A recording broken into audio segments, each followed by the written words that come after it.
everybody, it's GB with Tech Tight Reviews, and today we're going to take a quick look at the Forte by Focusrite. And what this is a USB audio interface, and I've loved these for a long time. If you're not familiar, basically what it does is get your audio from whatever instrument or line level instrument, microphone that you're using, gets it into your computer so you can go ahead and manipulate it through a digital audio workspace, or if you're into digital audio recording, or if you're just an instrument player or you're in a band. I mean, the uses are endless. And they come in a lot of different form factors, and there's a lot of range as far as quality is concerned. Now, I've been a fan of Focusrite for a long time, and from what I know, they put out some pretty good quality merchandise. So what we're going to do is dive right in and take a look at the Focusrite Forte and just see what we're dealing with. At first glance, we can see that form factor is very neat.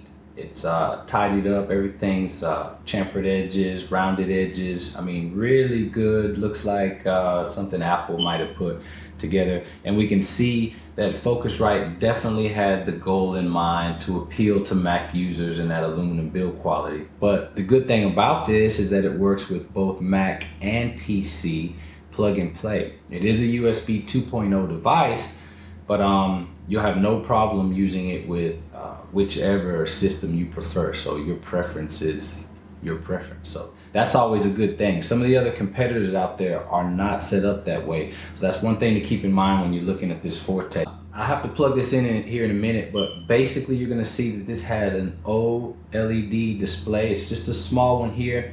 And these buttons on the front here, they're kind of hard to see, but there's 4 capacitive touch buttons here that will let you change between the different settings. And then the only other way you have to input here is this large rotary dial here, and it has a very nice solid feel to it, and it's also clickable for some other functions.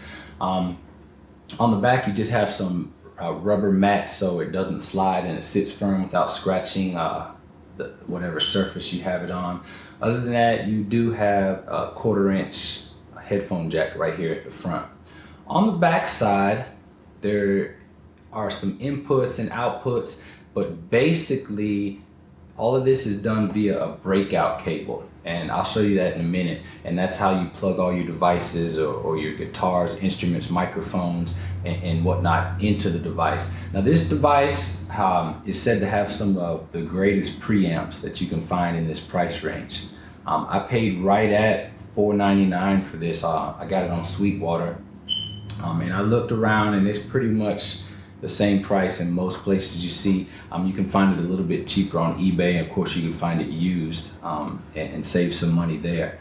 But for $499, you're getting some really quality preamps, and preamps are generally what you need to be very transparent, so you can capture the audio or the musical instrument the way it's being played without coloring the sound, without adding a whole lot to it.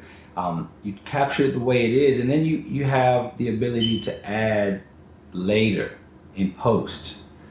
As you're mastering your music, mastering your project, you can add what you want to. But if it's colored from the beginning, you're kind of stuck with what you got. So that's something to remember.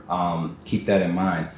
This gives you some very transparent preamps, which is really important, especially in vocals, those of you that are using microphones to capture vocalists and doing vocal audio recordings. Okay, taking a closer look at the OLED screen, we can see it's very bright, very vibrant, and it gives you some nice indication of what's going on. There is some audio going through the device right now. Of course, without the headphones hooked up, we don't see that, but you can see that the levels are appearing here. And right now it's on the headphone, which is indicated there in red. So as I rotate the knob, you can see the volume going down, the decibel meter telling you, and it tells you I'm adjusting the headphones. I can also switch over here to the speakers icon, and again, these are very, touch sensitive, nice response. So as I go to the speaker input, this is where I would be able to adjust the levels for my monitors, my studio monitors. So again, you can kind of just spin that thing and it'll keep going. So it's a really nice dial. It's got a little bit of weight to it. On the left side is where you can control your inputs, and you can see you have line 1 and line 2 on your inputs. And as I toggle these, it toggles between input 1 and input 2. And again, there's also some other functionality. If you press and hold on the inputs, that's where you can decide what type of input you're dealing with, whether it's a mic, a line level instrument, or whatnot. This is where you can turn your phantom power on or off. You can also select a high pass crossover, or you can do a phase reverse. There's also a 20 dB pad that's built in as well. And there, each of these capacitive buttons has the press and hold solution, which will get you to these hidden menus. So here we are back in the studio monitor or speaker setting, and you can see I have the ability to mute the channel. I can also dim it. I can also put it in mono, and I can also have an option down here at the bottom to clear the meter in case I have some peaking there and I just need to get rid of that and start over. So this final capacitive button over here is for your DAW control. And right now I have iTunes playing. So basically when I select the DAW control, it will control iTunes. So I can use it to stop the music by just pressing down, and you can see the meters have stopped fluctuating. Or I can press it again and it starts playing again. And I can also control the volume within iTunes. This is the breakout cable I was talking about, and it has your inputs, one for mic 1, one for mic 2, and 2 for your line level inputs. So I'm not sure how well I'm gonna like that quite yet.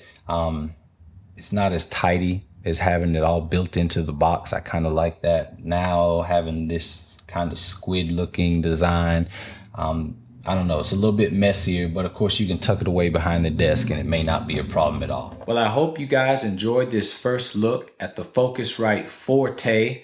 I will tell you that in my limited time using this device, I found it to be very high quality, very useful in my music production workflow, and overall I'm just completely satisfied right now. There's a few things that I still have to get used to, as it is a new interface to me.